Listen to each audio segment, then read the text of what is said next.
Terima kasih Yesus. Terima kasih Yesus atas kasih-Mu. Terima kasih Tuhan. Terima kasih.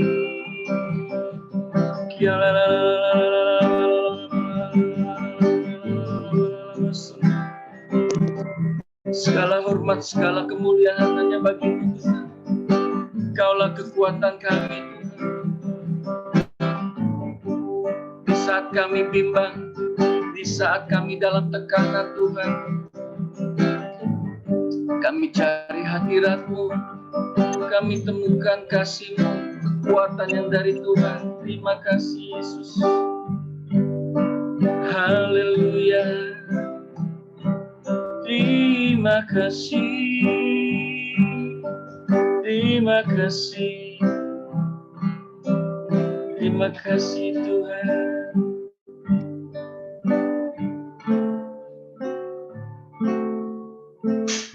Pujian dan syukurku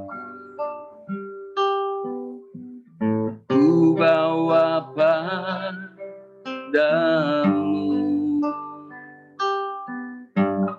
dengan rendah hati ku persembahkan, sadar bila ku ada hanya karena anugerah, bukan karena kekuatanku. Pujian dan syukur, haleluya Yesus. Pujian dan syukur ku bawa padamu dengan rendah hati ku persembahkan,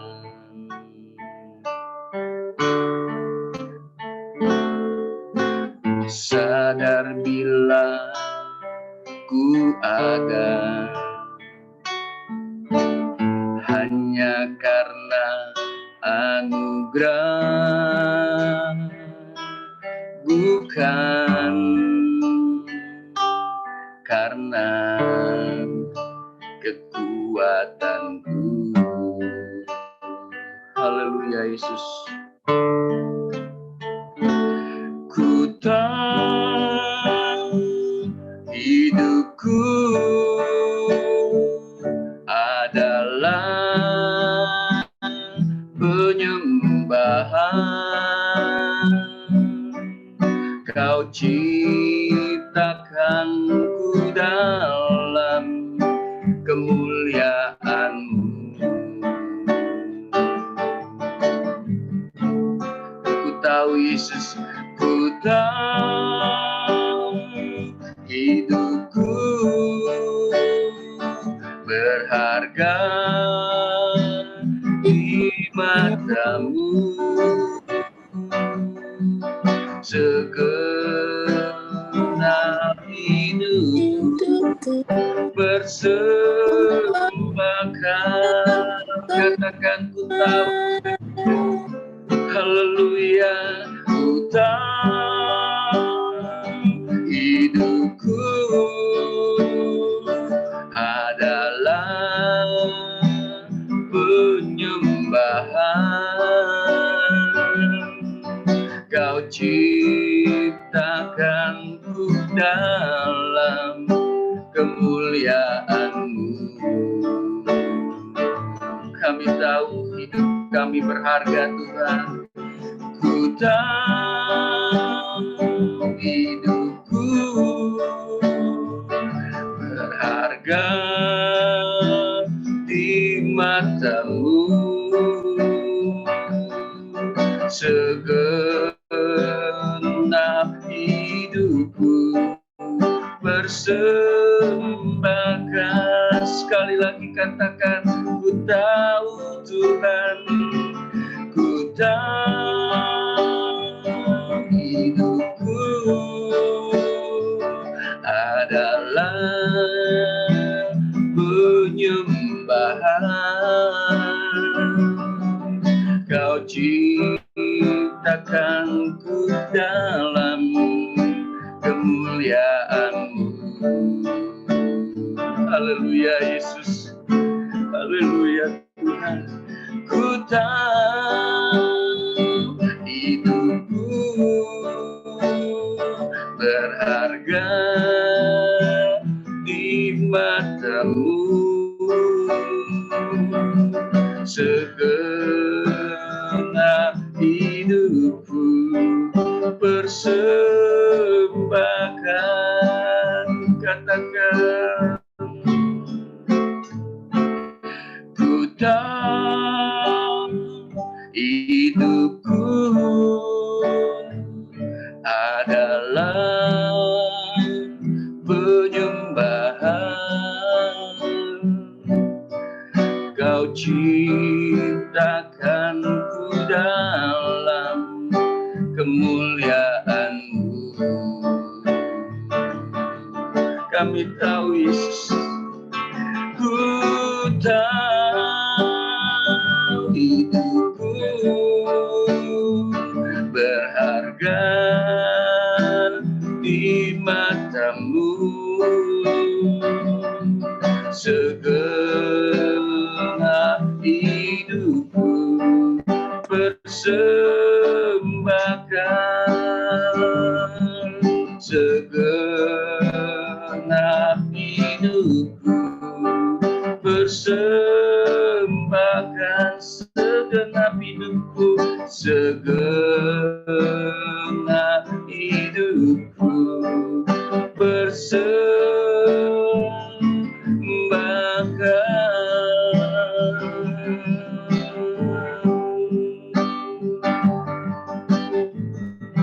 Terima kasih Yesus.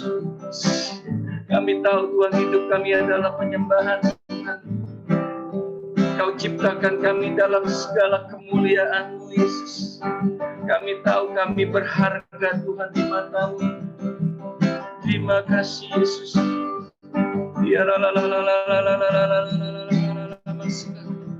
Mari agungkan Tuhan, sembah Dia, karena Yesus Allah yang layak kita sembah. Dia Allah yang layak kita muliakan. Terima kasih, terima kasih Tuhan. Kami mau selalu bersyukur buat kasih-Mu. Terima kasih Yesus. Haleluya, terpuji nama-Mu. Terima kasih, glory, haleluya.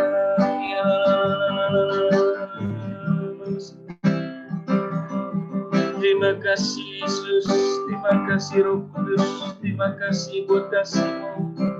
Kami mau selalu bersyukur Tuhan, Kau Tuhan yang selalu setia. Haleluya.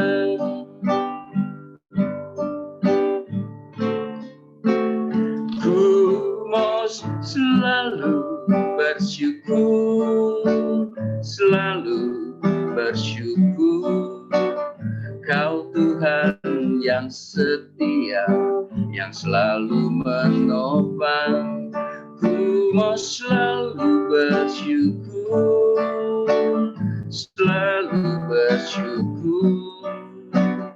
Kau Bapa-Ku yang setia, ku mau selalu bersyukur, mau selalu bersyukur, selalu bersyukur.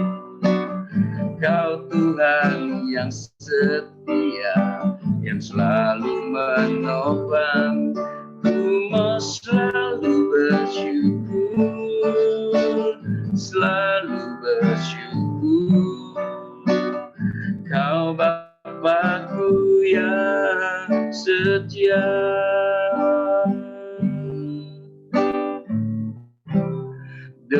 Dengan apa ku membalas kasih-Mu yang ku terima dari-Mu.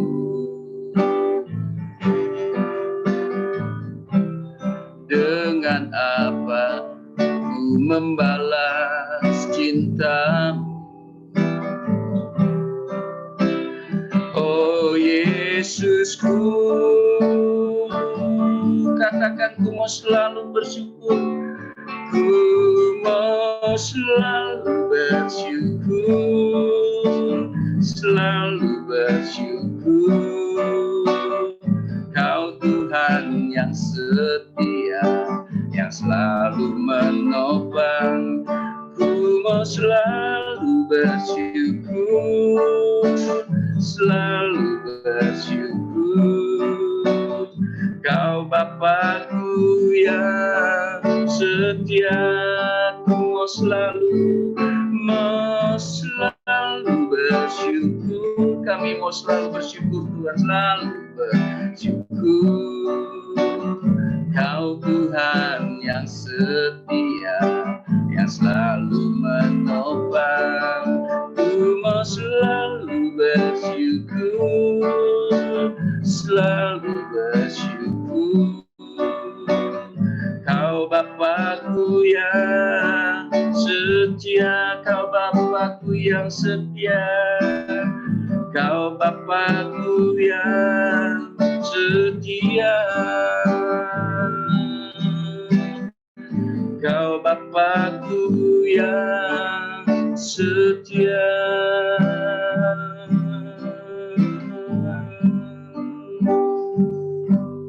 Hanya ucapan syukur kami Tuhan, kami naikkan atas segala kebaikan yang Tuhan berikan dalam hidup kami Tuhan. Kami tidak bisa membalas kasih-Mu Tuhan, yang boleh kami terima dari Engkau Tuhan, selain kami bersyukur dan bersyukur Tuhan. Mari kita angkat pujian ini dengan lebih sungguh, katakan ku mau selalu bersyukur. Ku mau selalu bersyukur, selalu bersyukur. Kau Tuhan yang setia, yang selalu menopang. Ku mau selalu bersyukur, selalu bersyukur. Kau Bapa-Ku yang setia. Kau Bapa-Ku yang setia. Kau Bapa-Ku yang setia. Terima kasih Yesus, terima kasih Roh Kudus.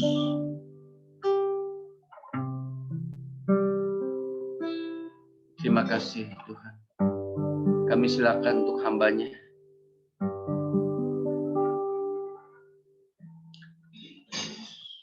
Baik, mari kita satukan hati, kita berdoa. Bapa di surga, kami mengucap syukur. Penyembahan pagi hari ini, kami percaya urapan-Mu turun atas kami semua ya Tuhan. Saat ini Engkau juga mengurapi hamba-Mu ini yang tidak mengerti apa-apa ya Tuhan. Untuk mengabarkan berita baik, untuk mengabarkan pengajaran dari-Mu ya Tuhan. Kami mau taat dan setia untuk menjadi murid-Mu ya Tuhan. Urapilah kami semua. Biarlah api Roh Kudus yang membakar kami semua ya Tuhan. Setiap perkataan yang terlontarkan dari bibir hamba-Mu ini ya Tuhan, semuanya mengisi firman-Mu Tuhan. Tidak ada satupun roh intimidasi atau roh jahat yang dapat mempengaruhi hamba-Mu ini ya Tuhan. Pakailah hamba-Mu ini ya Tuhan, Hamba-Mu merendahkan hati, merendahkan diri. Biarlah hamba-Mu menjadi zongos-Mu ya Tuhan. Biarlah hamba-Mu ini benar-benar menjadi hamba yang setia ya Tuhan. Yang Engkau urapi ya Tuhan. Terima kasih Tuhan Yesus. Berbicaralah kepada kami ya Tuhan. Kami rindu akan suara-Mu. Kami rindu akan jamahan-Mu Tuhan. Kami rindu akan sentuhan-sentuhan Engkau ya Tuhan.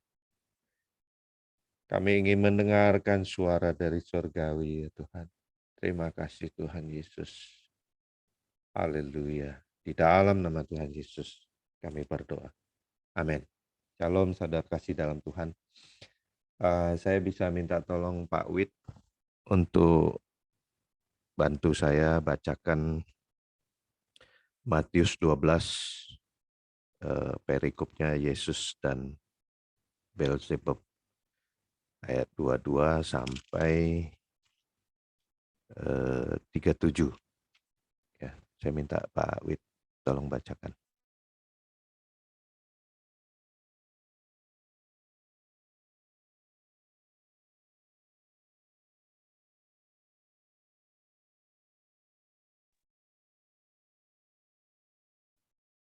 Matius 12 ayat berapa, Pak? Sorry.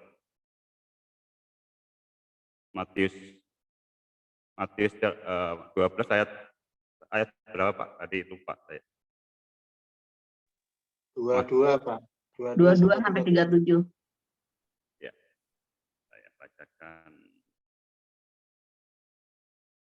Matius 12 ayat 22. Yesus dan Beelzebub. Kemudian dibawalah kepada Yesus seorang yang kerasukan setan. Orang itu buta dan bisu. Lalu Yesus menyembuhkannya, sehingga si bisu itu berkata-kata dan melihat. Maka takjublah sekalian orang banyak itu, katanya, ia ini agaknya anak Daud. Tetapi ketika orang Farisi mendengarnya, mereka berkata, dengan Beelzebul, penghulu setan, ia mengusir setan.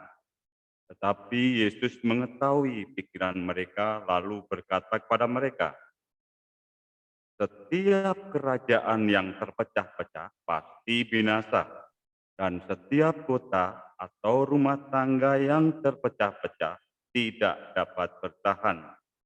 Demikianlah juga kalau iblis mengusir iblis, ia pun terbagi-bagi dan melawan dirinya sendiri. Bagaimanakah kerajaan dapat bertahan? Jadi, jika aku mengusir setan dengan kuasa Beelzebul, dengan kuasa siapakah pengikut-pengikutmu mengusirnya?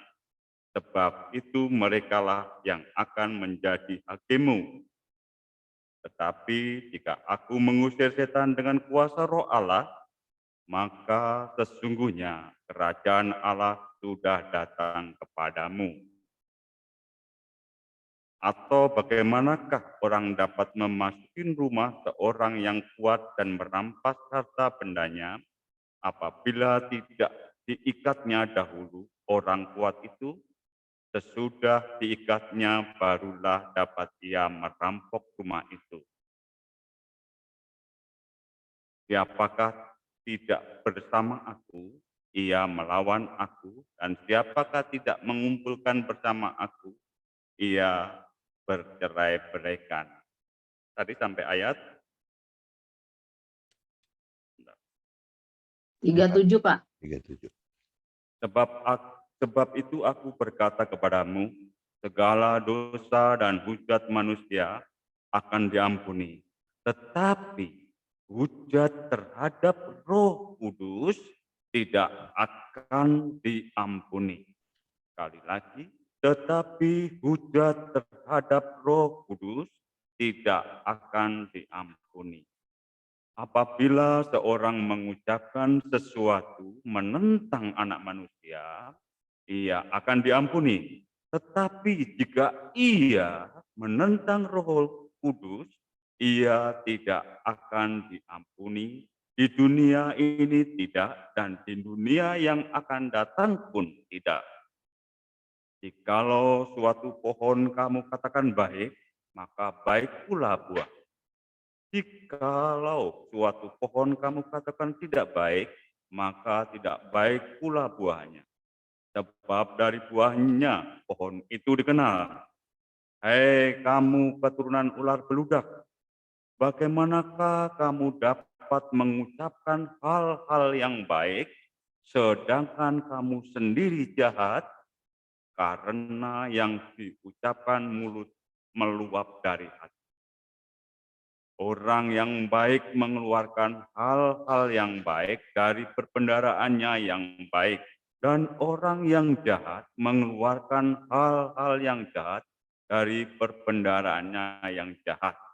Tetapi aku berkata kepadamu, setiap kata sia-sia yang diucapkan orang harus dipertanggungjawabkannya pada hari penghakiman. Karena menurut ucapanmu engkau akan dibenarkan, dan menurut ucapanmu pula engkau akan dihukum.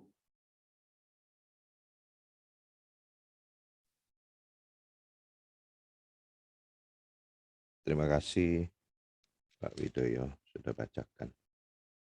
Nah, saudara kasih dalam Tuhan, perikopnya, jadi kalau di Alkitab bahasa Indonesia ini enak sekali ada perikopnya, kalau bahasa Inggris nggak ada.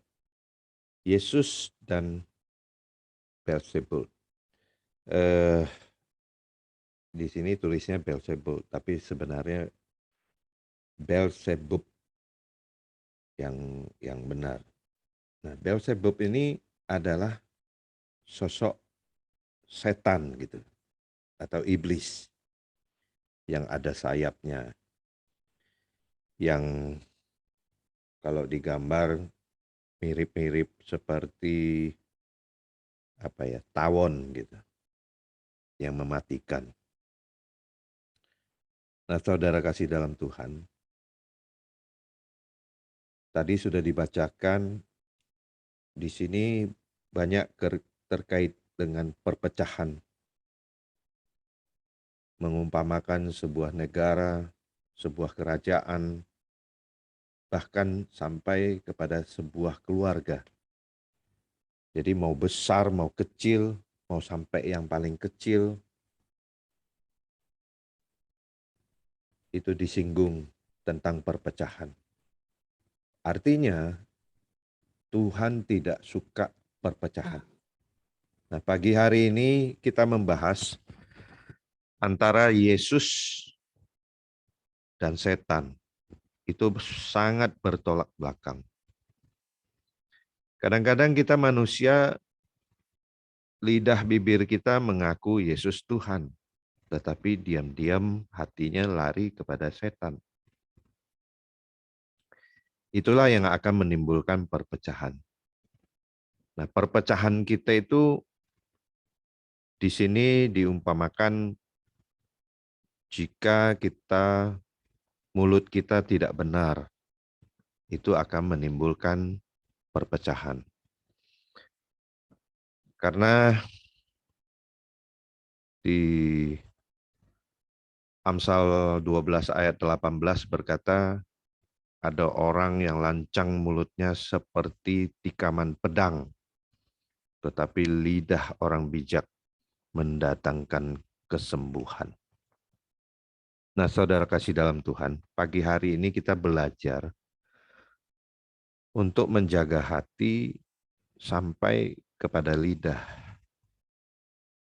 Jadi kadang orang berkata begini, dia itu mulutnya saja, sebenarnya hatinya baik. Itu kata orang yang pengen ngeles gitu. Tahu ngeles ya? Ngeles itu bukan kurikulum tambahan belajar kepada guru yang lain selain guru di sekolah, bukan. Ngeles itu menghindar, ya. Bahasa Indonesia ini lucu sekali dikatakan ngeles. Ngeles itu menghindar gitu ya. Jadi kayak dulu saya main badminton, saya takut kena semesan gitu. Jadi bolanya datang bukannya saya tangkis, saya ngeles gitu. Saya menghindar. Nah, itu orang yang menghindar menutupi kesalahannya itu tidak benar. Jadi artinya begini, sebenarnya apa yang diucapkan lidah kita itu semuanya mencerminkan hati kita. Itu yang Tuhan ajari kepada kita. Oleh sebab itu, kita harus benar-benar menjaga lidah kita. Dan otomatis hati kita akan terjaga.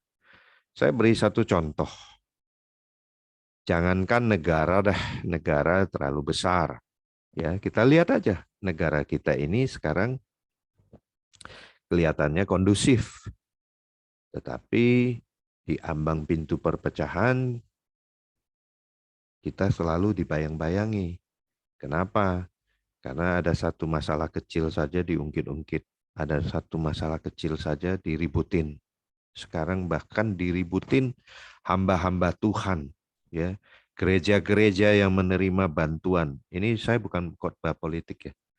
Artinya gini, setelah saya telusuri semua, hamba-hamba Tuhan yang terima uang hibahan dari pemerintah, itu nggak salah kok. Ya. Tetapi hujatan daripada orang-orang yang menghujat, itu yang salah besar. Saya kasih tahu, itu memprovokasi, mengerikan sekali. Ya memang ada beberapa hamba Tuhan yang kita lihat, gara-gara terima duit, dia harus mengucapkan terima kasih. Ya wajar saja lah. Kalau kita menerima bantuan, masa nggak ucapkan terima kasih? Saya dikirimin parcel, dikirimin buah sama teman-teman tim doa pagi, ya. Itu saja saya bilang terima kasih kok, ya kan? Masa kalau gereja dikasih duit nggak bilang terima kasih? Cuman memang kita harus jaga hati dan jaga lidah juga. Jangan berterima kasihnya berlebihan sehingga dipolitisir. Nah, itu bahaya. Nah, iblis ini jago mempolitisir, saya beritahu. Jadi hari ini saya tidak membahas negara, tapi saya bahas hal yang paling kecil dulu, keluarga kita sendiri. Apakah keluarga kita itu sudah dipolitisir oleh iblis? Iblis bisa pakai siapa saja. Bisa pakai anak kita, bisa pakai istri kita, bisa pakai suami kita. Nah, itu yang paling dekat saja kalau kita tidak bisa jaga, apalagi iblis memakai orang luar. Itu lebih bahaya lagi. Saya sebenarnya tidak ingin membahas tentang masalah perceraian gitu. Saya maklum ya. Mohon jangan tersinggung. Di tim doa pagi ini banyak sekali ibu-ibu yang tertindas. Banyak sekali ibu-ibu yang tertinggal oleh suaminya sehingga menjadi janda. Kadang-kadang kalau kita sebut janda, para janda bisa tersinggung. Karena kita gak menjelaskannya dengan hati-hati. Makanya para pengkhotbah juga harus jaga hatinya, jaga lidahnya. Gak ada orang yang pengen jadi janda. Gak ada orang yang pengen ditinggal sama suaminya. Ya sudah ditinggal apa boleh buat. Ya sudah bersalah ya apa boleh buat. Tapi hari ini bersyukur. Saya melihatnya saya bersyukur. Bersyukur bukan karena mereka jadi janda. Bersyukur bukan karena mereka ditinggal suami. Tapi bersyukur hari ini bisa mencari Tuhan bersama-sama dengan saya. Coba bayangkan. Makanya di ayat 25 ini yang poin penting menurut saya di dalam satu perikop ini. Tetapi Yesus mengetahui pikiran mereka. Nah ini, semuanya diawali dari apa? Tuhan Maha mengetahui. Tetapi Yesus mengetahui pikiran mereka. Jadi apa yang kita mau ucapkan, itu Tuhan sudah mengetahui pikiran kita, arahnya kemana. Kalau pikiran kita, kan banyak sekarang politikus-politikus bicara, yang tadinya akur, tiba-tiba kelihatannya mau pecah. Ya kan? Kita manusia, kita tidak mengerti pikirannya mereka, arahnya mau kemana. Kita cuma tahu, oh kalau politik itu punya interest pribadi, punya kepentingan yang abadi. Ya, tidak ada teman yang abadi, tidak ada musuh yang abadi. Nah, demikian juga jangan sampai terjadi pada keluarga kita, punya kepentingan tersendiri terselubung gitu. Jangan sampai istri membaik-baikin suaminya, ya, dipijit-pijit suaminya gitu. Ya, saya lihat di sini banyak sekali yang mesra-mesraan nih di depan kamera. Ya, Pak Pastor Darius kelihatan setiap pagi bersama istri, Pak John Ferry setiap pagi bersama istri, Pak Bambang setiap pagi bersama istri, siapa lagi ya? Ya saya nggak tahu siapa lagi yang sering bersama istri. Nah, coba cek and recheck pada hati masing-masing. Jadi bukan kita tanya sama istri kita, bukan kita tanya sama suami kita. Kita tanya pada hati kita sendiri. Apakah kadang-kadang kita berbuat baik terhadap istri kita, terhadap suami kita, ada kemauan baru berbuat baik. Nah, itu Tuhan nggak bisa dibohongi. Ya, Dia Maha mengetahui pikiran kita, apalagi hati kita. Makanya Tuhan berkata, Dia melihat hati, tidak melihat rupa. Makanya kita setiap pagi harus menjaga hati. Saya sempat kepancing juga dengan situasi politik di dalam negara kita saat ini. Wah, ada hibahan. Terus yang kita lihat, pemerintahnya siapa, oknumnya siapa yang membagikan. Padahal itu duit setelah kemarin ya. Kemarin tadi malam saya berkumpul dengan Ketua DPRD DKI. Beliau bicara, itu uang memang pemerintah sudah siapkan dari APBD untuk dihibahkan. Jadi siapa yang menghibahkan, yang menandatangani, bukan inisiatifnya dia. Itu memang sudah ada. Jadi jangan berburuk sangka kita. Jangan pikir ini money politik. Enggak, ini memang supaya adil, gereja ini diberkati gitu loh. Ya kan? Jadi bukan ambil hati orang gereja, nah kita sering salah paham gitu. Ini sebenarnya kita harusnya bersyukur kalau gereja-gereja diberkati. Banyak sekali pandemi ini di DKI ini gereja-gereja, saya nggak berani bilang mau bangkrut gitu, kayak perusahaan aja. Tapi nyata-nyatanya begitu. Kayak contoh kemarin saya di gereja, persembahan sudah nggak pakai kantong kolektor, persembahan sudah nggak pakai edarin amplop, alasannya takut virus. Nah itu kerjaan siapa? Ya, itu intimidasi dari iblis. Padahal kalau penyakit itu mau nular aja. Masa nular lewat amplop persembahan kan gitu. Tapi ada bagusnya juga. Sekarang pakai barcode. Ya. Saya scan barcode. Saya pencet. Saya transfer. Begitu saya transfer, loh kok nggak bisa gitu. Intimidasi lagi datang iblis. Begitu saya scan barcode-nya, HP saya minta maaf gitu. Maaf, saldo Anda kurang. Kaget saya. Masa saya mau kasih persembahan saldonya kurang. Wah saya sampai, waduh malu-maluin. Ini apa kata Tuhan gitu. Ternyata begitu saya lihat lagi, saya nggak pakai kacamata, saya pencet nolnya berlebih. Kelebihan 1 0. Bayangin kalau 100.000, ya kan, jadi 1 juta gitu. Kalau 1 juta jadi 10 juta, ya kelebihan cuma 1 0, ya saldonya kurang. Saya pikir persembahan saya sekecil ini kok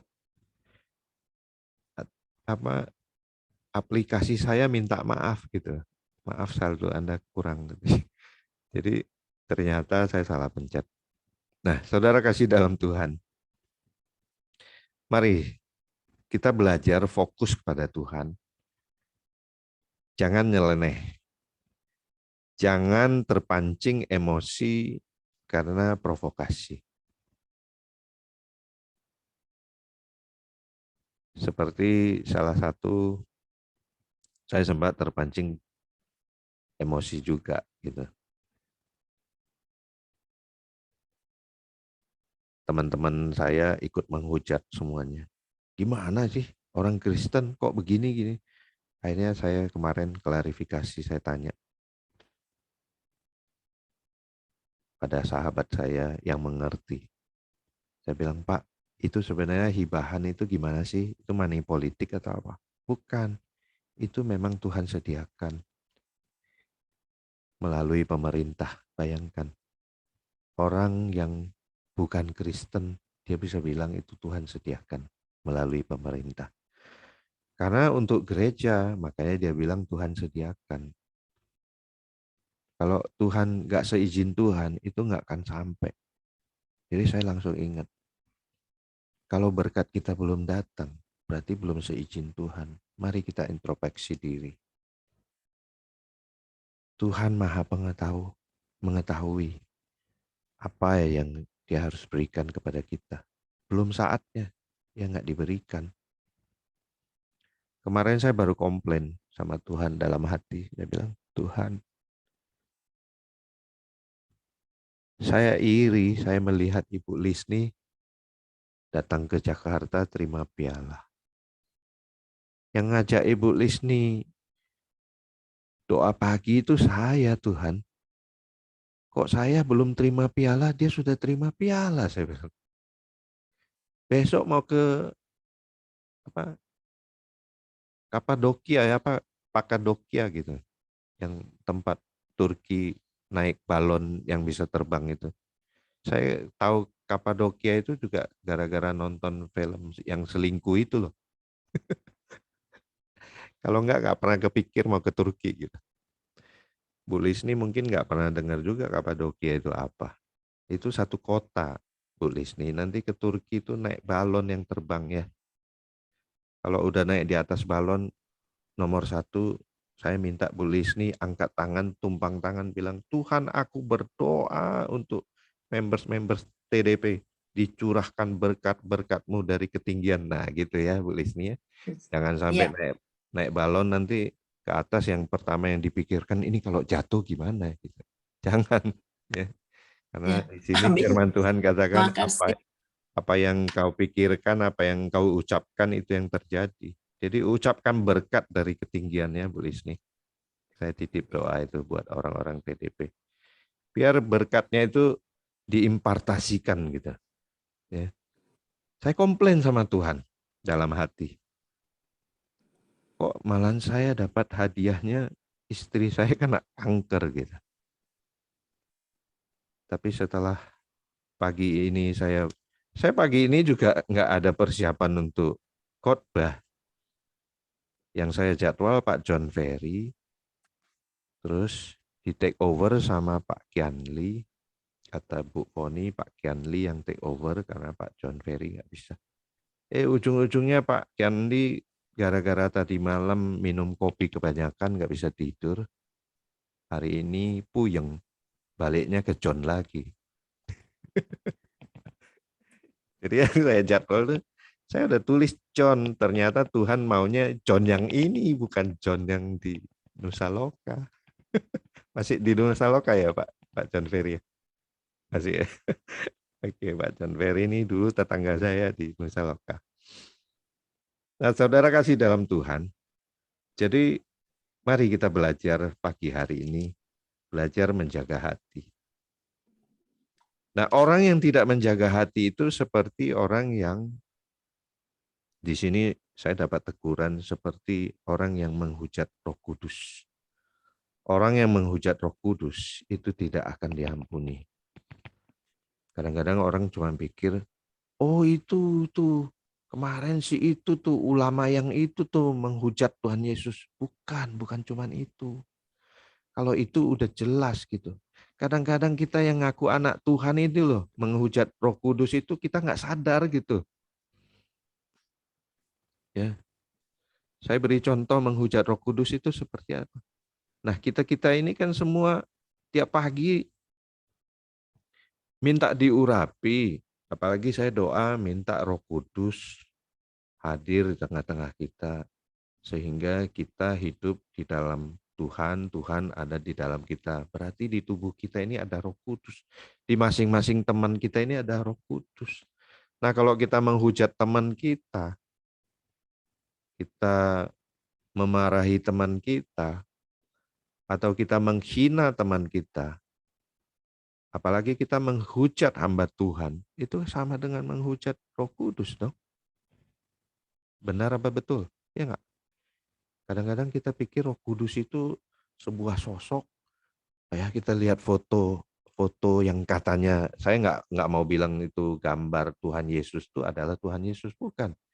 Kita juga nggak tahu Tuhan Yesus mukanya seperti apa. Makanya saya di rumah nggak pernah mau gantung foto Tuhan Yesus. Nanti seakan-akan kita jadi halusinasinya, oh Tuhan Yesus mukanya ganteng seperti itu ya. Menurut kita ganteng. Belum tentu menurut Tuhan senang. Tuhan Yesus nggak seperti foto yang kita lihat selama ini. Nggak ada yang tahu. Saya kadang-kadang lebih cemburu lihat saudara sepupu kita. Mereka nabinya saja nggak boleh digambar, marah. Nah, orang Kristen bahkan sekarang ada usul lagi di Danau Toba mau bangun patung Yesus. Saya protes kemarin, protes keras saya. Saya protes sama teman-teman saya orang Batak di sana. Kalian bikin salib aja di situ kalau mau bikin logonya. Jangan bikin patung Yesus. Lihat aja negara-negara yang patung Yesusnya segede-gede raksasa gitu. Apakah kota itu diberkati? Enggak juga. Yang ada tambah susah. Alkitab sudah tulis kok, jangan bikin patung.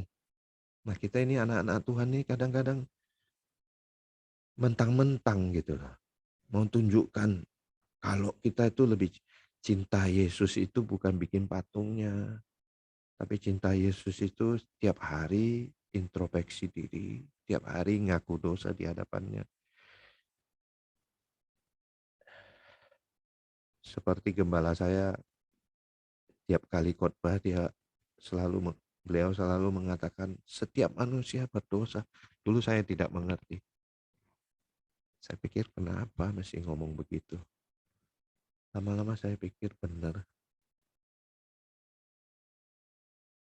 Kita setiap hari pasti tidak luput dari bohong. Pasti pernah bohong. Coba deh, coba mikir. Coba Bu Lisni mikir. Apakah kemarin ada bohong? Ya. Saya kasih contoh. Orang baik itu sangat banyak bohongnya. Diajak makan karena sungken, dia bilang sudah makan. Ya kan? Nanti ditanya lagi, makan apa tadi? Makan kue tiaw, bohongnya 2 kali. Terus ditanya lagi, kue tiawnya enak nggak? Enak. Bohong lagi 3 kali. Terus kue tiawnya tadi pakai apa? Telur apa komplit? Belum lagi ditanya lagi kue tiaw yang sebelah mana? Nah loh. Jadi kalau kita tanya sama orang anak-anak Tuhan, udah makan belum? Dia bilang udah, ya sudah, jangan tanya macam-macam lagi, nanti tambah jatuh dalam dosa ya. Jadi orang baik itu justru bisa berbohong. Nah, saya mau katakan pagi hari ini, mari kita saling menjaga. Jangan pikir menghujat Roh Kudus itu adalah maki-maki itu salib, membahas kalau salib itu ada patung, terus ada jin kafir, segala macam, itu yang menghujat Roh Kudus. Bukan itu. Kalau menurut saya itu malah pengajaran yang benar. Kita anak-anak Tuhan, apalagi Kristen karismatik kita, ya. Kita Kristen karismatik yang sangat pantang dengan sangat melarang orang adanya patung Yesus. Coba kita introspeksi diri. Di rumahnya kalau ada patung Yesus harap tersinggung, ya. Cepat-cepat disimpan, jangan dipajang. Salib saja sudah cukup, karena salib itu hanya lambang supaya kita ingat sama mencintai Tuhan dengan segenap hati kita, sama mengasihi sesama kita dengan segenap hati kita. Itu lambang salib. Ya. Nah, ketika saya baca ini, saya pagi hari ini baru baca nih ayat. Ya. Di ayat 36 ini berkata, tetapi aku berkata kepadamu, setiap kata sia-sia yang diucapkan orang harus dipertanggungjawabkannya pada hari penghakiman itu. Sudah lama kita nggak baca ayat ini. Mengerikan sekali kan. Jadi mari saudara kasih dalam Tuhan. Mulai sekarang kita jaga hati, jaga ucapan kita. Kurangin ngomong yang enggak. Sekarang nggak pakai ngomong lagi. Lebih ngeri lagi. Pakai jempol. Pakai pencet. Kirim WA.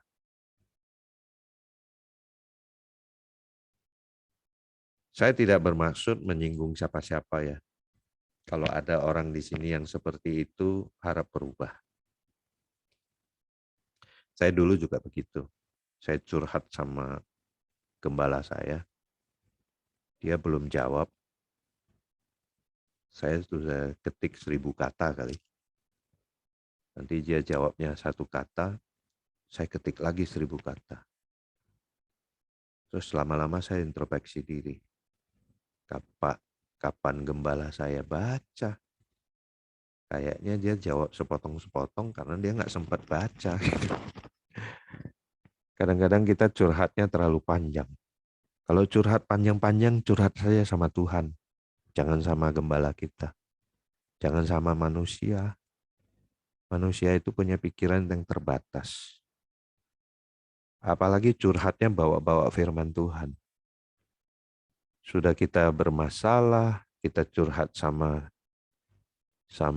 gembala, kita yang khotbahin lagi gembala kita. Apa kata Tuhan? Coba kita renungkan ya. Coba kita pikirkan itu. Nah, kalau kita berdoa sama Tuhan, apakah mungkin kita bilang, Tuhan, ampunilah aku. Karena Engkau berkata di firman ini loh Tuhan, kalau aku minta ampun, kamu gini, kamu gini. Apakah kita pakai firman-Nya kembali untuk mengajari Tuhan lagi?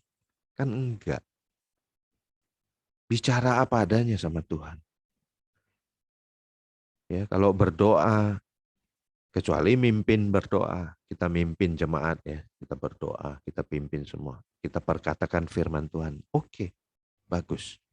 Supaya jemaat ini diingatkan. Nah, pendeta kalau doa itu pakai firman Tuhan itu bagus.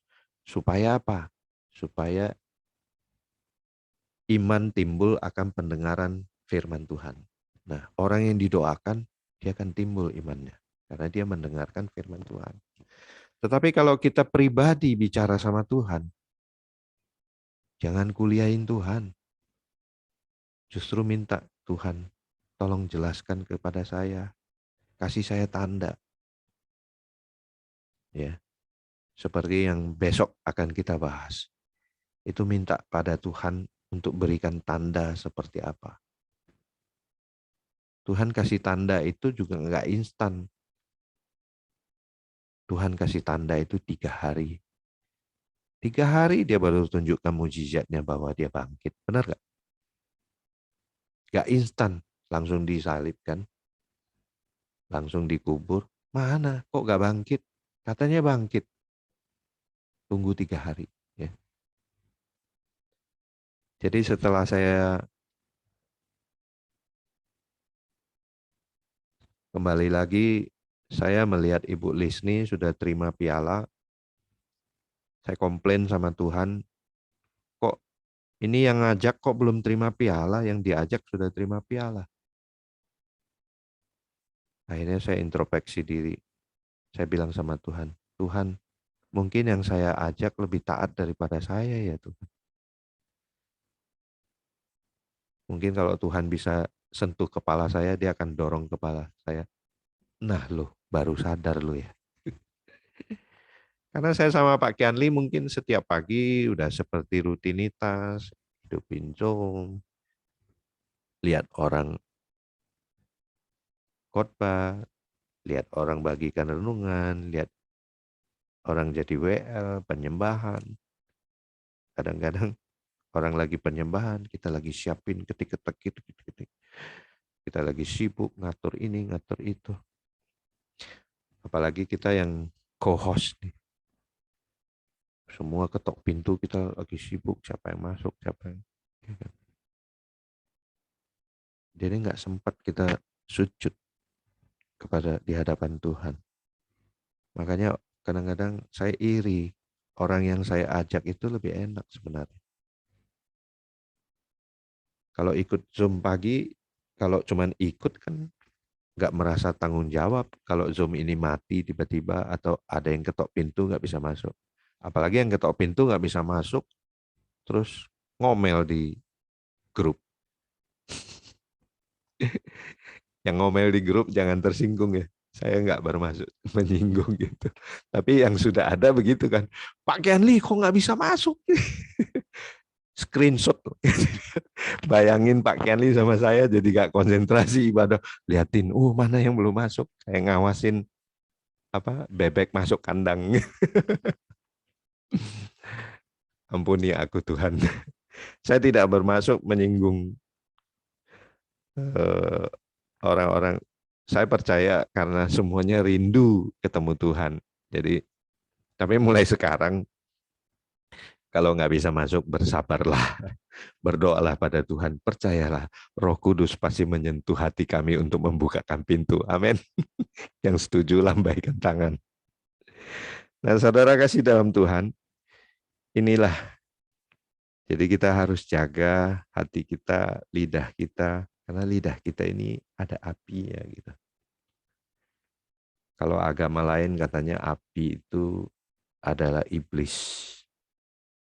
Kalau orang Kristen enggak. Roh Kudus juga punya api. Nah makanya kita pakai api yang mana? Jangan pakai api yang iblis. Kalau api iblis itu api yang di neraka. Tapi kalau api Roh Kudus, kalau kita dibakar oleh api Roh Kudus, maka kita akan on fire. Kita akan rindu akan hadirat Tuhan. Yang percaya lambaikan tangan. Kalau orang yang rindu akan hadirat Tuhan, kita akan dilawat oleh Tuhan. Percayalah. Ya. Pendetanya cuma bilang amin. Ibu-ibu yang membagikan renungan cuma mengatakan amin. Semuanya sudah dilawat Tuhan. Percayalah. Hadiratnya begitu luar biasa. Maka kita kalau merasakan hadirat Tuhan, kita akan bisa mengucap syukur. Kemarin-kemarin itu saya kayak nggak bisa mengucap syukur. Mengucap syukur gimana? Teman-teman saya sudah terima piala. Saya malah terima sakit. Ternyata Tuhan bilang sama saya melalui firman-Nya. Yang kamu lihat kan rupanya. Tapi kan aku lihat hatinya. Ternyata saya baru mengerti apa itu rupanya yang saya lihat. Yang saya lihat kan sakitnya istri saya. Berarti saya lihat rupanya. Rupanya semakin hari semakin kurus, semakin berubah. Tetapi saya pelajarin, saya ikut Tuhan untuk melihat hatinya. Ternyata Tuhan mau mengubah hati istri saya gitu. Supaya lebih taat kepada Tuhan. Sehingga setiap hari istri saya malahan setiap pagi tanya sama saya, tadi renungan yang dibagikan itu maksudnya apa? Saya jelaskan lagi.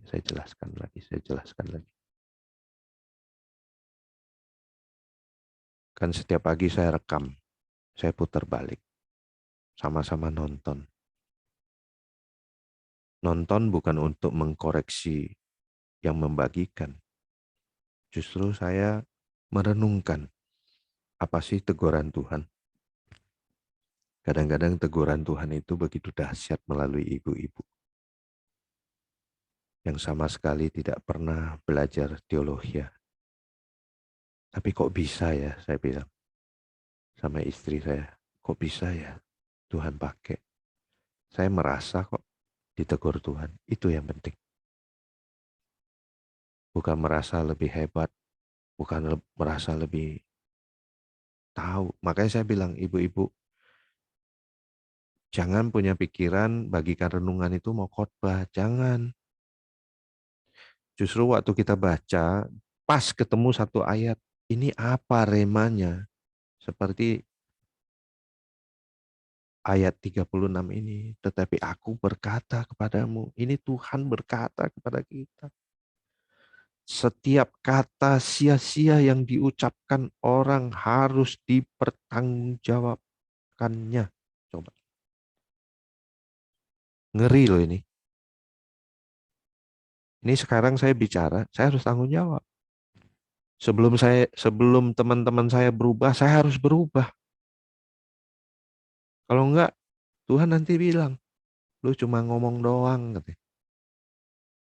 Nanti mulut saya doang yang ada di surga. Tubuh yang lain ketinggalan.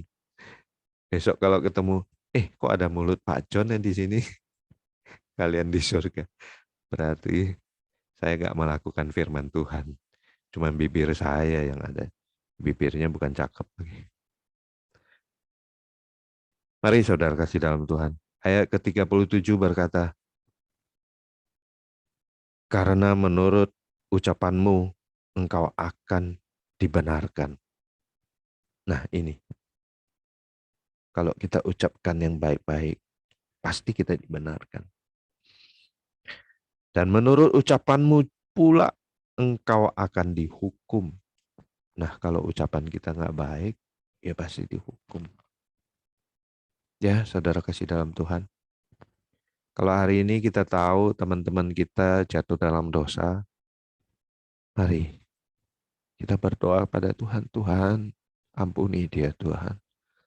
Tuhan, pulihkan dia Tuhan.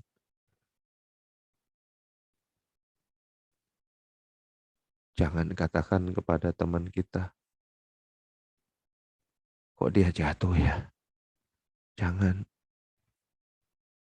Tanya pada diri sendiri.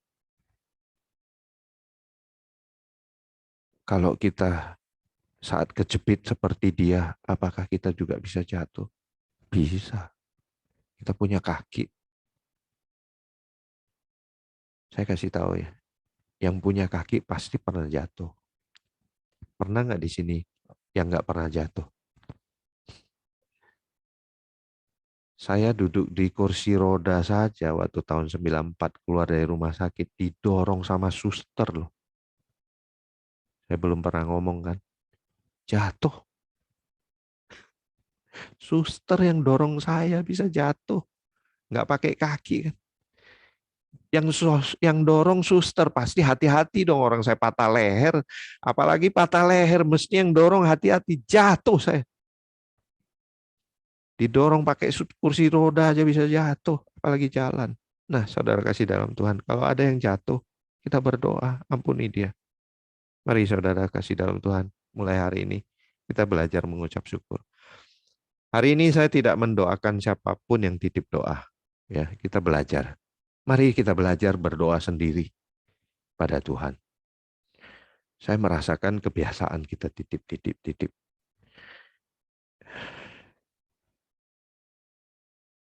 Lebih baik kita titip uang. Ya.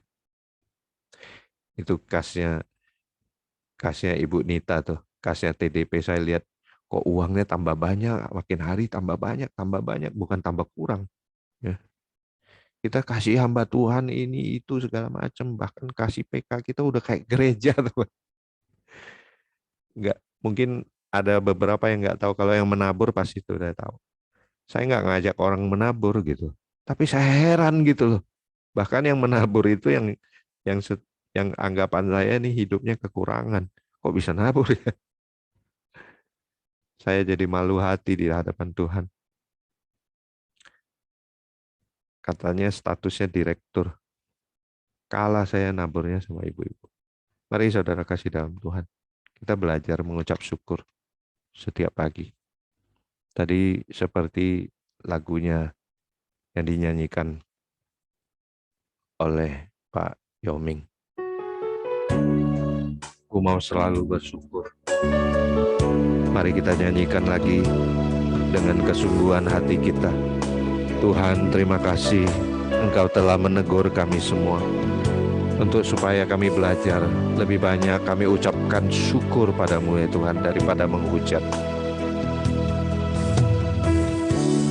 Dengan apa ku membalas kasih-Mu yang ku terima dari-Mu? Dengan apa ku membalas cinta-Mu? Panggil namanya. Oh Yesusku,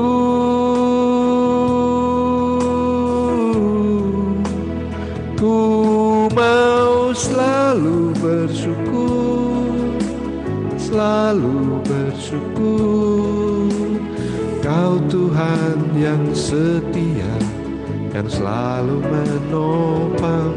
Ku mau selalu bersyukur, selalu bersyukur. Kau Bapa-Ku yang setia. Saudara kasih dalam Tuhan, saya lupa beritahu, tepat 2 tahun yang lalu gereja saya terbakar.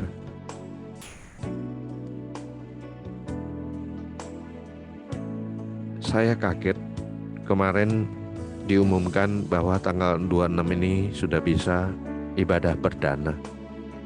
Mari saudara kasih dalam Tuhan, walaupun kita berlainan gereja, saya mewakili gembala saya mengundang saudara kasih dalam Tuhan semuanya. Yuk kita ikut ibadah perdana, seperti kita memberikan buah sulung kita kepada Tuhan. Karena ini benar-benar fresh from the oven, ya. Saya nggak bohong. Ini gereja benar-benar ibadah perdana tanggal 26 ini. Saya mengundang saudara kasih dalam Tuhan, walaupun lain gereja saya memberanikan diri untuk mengundang. Mari kita doakan gereja kita, gereja saya, gereja teman-teman saya. Tanggal 26 jam 9 pagi ibadah pertama. Mari hadir di ibadah pertama yang jam 9. Jangan yang jam 11 ya, yang jam 9. Mari saudara kasih dalam Tuhan. Nanti yang mau ikut semua di list namanya di grup. Ya, saya dan Pak Kenli akan berusaha sebisa mungkin, kami akan blok satu blok khusus untuk members TDP. Kita satukan hati, kita bergandengan tangan, kita berdoa. Saya minta doakan gereja saya. Ya, ini benar-benar dimurnikan oleh api Roh Kudus, dibakar begitu dahsyatnya.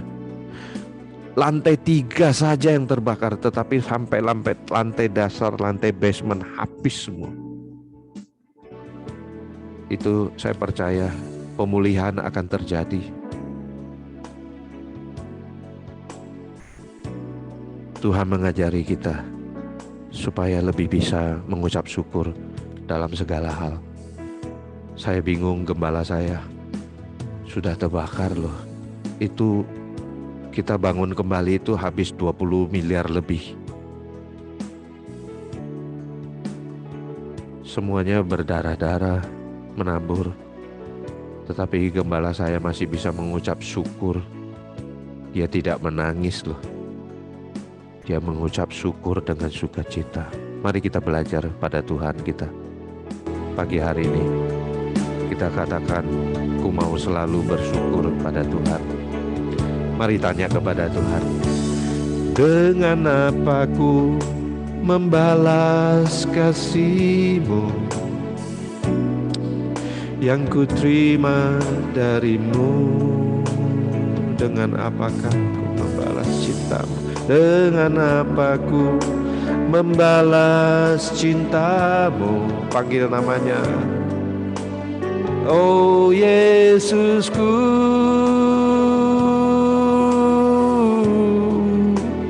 ku mau selalu bersyukur, selalu bersyukur. Kau Tuhan yang setia, yang selalu menopang. Ku mau selalu bersyukur, selalu bersyukur. Kau Bapa-Ku yang setia. Terima kasih Tuhan. Bapa, kami mengucap syukur karena Engkau begitu setia memberkati kami semua. Kami ini semua manusia-manusia berdosa ya Tuhan. Tetapi Engkau masih mengasihi kami. Kami mengucap syukur ya Tuhan. Walaupun kami setiap hari berbohong, kami setiap hari mungkin berdusta ya Tuhan. Kami setiap pagi, setiap hari mungkin berbuat kesalahan ya Tuhan. Ampunilah kami semuanya ya Tuhan. Tuhan, hamba-Mu berdoa ya Tuhan. Mari saudara kasih dalam Tuhan semuanya tumpang tangan atas hamba-Mu ini ya. Tumpang tangan atas kepala saya, atas gambar saya. Mari saya minta semuanya tumpang tangan. Hamba-Mu berdoa ya Tuhan, pagi hari ini hamba-Mu akan berangkat jam 6 ke Darmais, mengantarkan istri hamba-Mu untuk kemo yang kelima ya Tuhan. Hamba-Mu mengucap syukur ya Tuhan. Engkau menampar pipi hamba-Mu ini dengan kasih-Mu ya Tuhan. Engkau menampar pipi kiri hamba-Mu ini ya Tuhan. Dengan telapak tangan-Mu ya Tuhan. Dengan kasih-Mu ya Tuhan. Sehingga hamba-Mu ini mengerti betapa Engkau mengasihi. Mujizat-mujizat selalu terjadi ya Tuhan. Mujizat-mujizat selalu kelihatan ya Tuhan. Karena di dalam kesakitan selalu Engkau tunjukkan mujizat itu ya Tuhan. Terima kasih. Kami setiap pagi berdoa dan berharap kepada-Mu ya Tuhan. Itu karena kami mau belajar taat dan setia di hadapan-Mu ya Tuhan. Jika Engkau bisa menunjukkan mujizat terhadap hamba-Mu ini, Engkau juga bisa menunjukkan mujizat terhadap members TDP ini ya Tuhan. Semua anggota TDP ini Engkau akan memberikan mujizat itu juga akan terjadi ya Tuhan. Jika Ibu Lisni bisa menerima piala ya Tuhan, kami juga percaya dengan iman semuanya akan menerima piala ya Tuhan. Jika bantuan-bantuan, segala bantuan yang Kau tunjukkan kepada kami ya Tuhan, ibu-ibu yang menerima bantuan ya Tuhan, itu bukan kuat dan gagah kami, bukan hanya kesatuan hati kami ya Tuhan, tetapi itu karena Engkau ya Tuhan. Kami berbuat baik bukan karena kami hebat ya Tuhan, itu karena kebaikan-Mu Tuhan, karena Engkau lebih baik daripada kami ya Tuhan. Engkau duluan lebih baik ya Tuhan, sehingga kami bisa diberkati ya Tuhan. Terima kasih Tuhan Yesus. Kami percaya ketika kami berdoa ya Tuhan, maka Engkaulah tanduk keselamatan bagi kami ya Tuhan. Engkaulah pengharapan kami ya Tuhan, satu-satunya Tuhan. Kami percaya mujizat selalu ada. Mujizat selalu terjadi setiap detik, setiap saat, setiap hari, setiap tahun ya Tuhan. Mungkin Engkau mengerti pergumulan hamba-Mu ini yang sangat berat ya Tuhan. Tetapi Engkau ubahkan ya Tuhan. Kalau boleh hamba-Mu ini berdoa seperti Tuhan Yesus berdoa di Taman Getsemani. Kalau boleh Tuhan, lewatkanlah cawan ini daripadaku. Tetapi hamba-Mu belajar seperti Tuhan Yesus.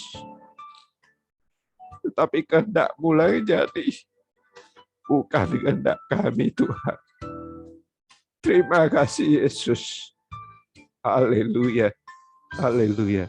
Saya minta Pastor Darius untuk doa berkat bagi kami semua. Silakan Pastor Darius. Kami sungguh yakin dan percaya bahwa apa yang Engkau kerjakan bagi kami member TDP pagi ini, tidak ada satupun yang tertunda, semua terilis penuh. Karena apa yang kami perkatakan di hadirat-Mu, itulah yang terjadi di sorga. Dan semua yang terdownload pagi ini, kami menerima mujizat demi mujizat, kejutan demi kejutan.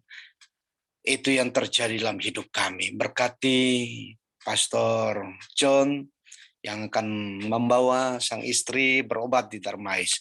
Penyertaan Tuhan atasnya. Dan semua member TDP, baik yang sakit juga telah menerima kesembuhan dan pemulihan, yang lemah dikuatkan, yang membutuhkan solusi jalan keluar dalam hidup, memperoleh jalan keluar terbaik. Terima kasih Tuhan Yesus untuk kebaikan-Mu. Saatnya Bapa, kami arahkan mata hati kami kepada Tuhan. Kami siap menerima berkat daripada Tuhan. Kekasih-kekasih Kristus, arahkan mata hatimu kepada Tuhan dan terimalah oleh-Mu segala berkat salom, damai, sejahtera, sukacita yang berlimpah-limpah dari Allah Bapa, kasih sayang yang sempurna dari Tuhan Yesus, penyertaan penghiburan yang manis dari Allah Roh Kudus, jadi bagian saudara dan saya, mulai pagi ini sampai Maranatha, Parousia, Tuhan datang di awan permai menjemput gerejanya yang siap. Haleluya. Amin. Amin. Puji Tuhan. Terima kasih Pak John. Terima kasih Pak John. Terima kasih Pak John. Terima kasih Pastor Terima kasih Pak John. John. Terima kasih Pak Terima John. kasih Firman-Nya. Meng. Tuhan Yesus ada di Kesembuhan, Berkati pemulihan, dengan pagi-pagi pemulihan sudah dia berikan hati. buat Pak John dan keluarga. Doa Terima berkat kasih banyak Pastor Pak Darius. mengingatkan saya ke Turki dengan Terima naik kasih Bapak Ibu semuanya. Tidak lupa juga Pak John. Terima Tuhan kasih Yesus ya. berkati Bu Lisni. Mari kita foto Ya, bersama terima kasih. Ibu Flora, Ibu Linda, Pak Andi. Terima Bisa kasih foto. Pak Yumi dan terima kasih Pak Kenny, Pak John dan semua teman-teman TDP ya yang luar biasa. Berkati semuanya. Begitu pandemi ya kan, pandemi sampai ujung kita sampai sekarang tidak melepaskan. Begitu luar biasa indahnya saya sampai datang Jakarta bisa bertemu teman-teman TDP, itu yang saya membuat saya sangat terharu, yang luar biasa itu. Saya sangat Kemurahan berterima Tuhan. kasih Tuhan, itu semua karena anugerah Tuhan yang luar biasa Amin. dengan memakai saya ya kan Tuhan. Saya sangat bersyukur, terima kasih punya TDP yang selalu berdoa buat saya, Lisni dan Darwin. Dan sampai saya ke Bandung ini bertemu dengan nasabah dan sampai bertemu dengan cum doa dulu yang saya Pak Johnson yang Jakarta GBI dengan Pak Niko, dan dengan di sini saya ketemu dengan Bu Yeni yang luar biasa GBI juga, yang sampai dia membawa saya ke jalan-jalan Bandung. Cuman saya entah bisa berangkat atau dengan hari ini karena besok gerejanya Sisi itu perdana. Aduh gimana saya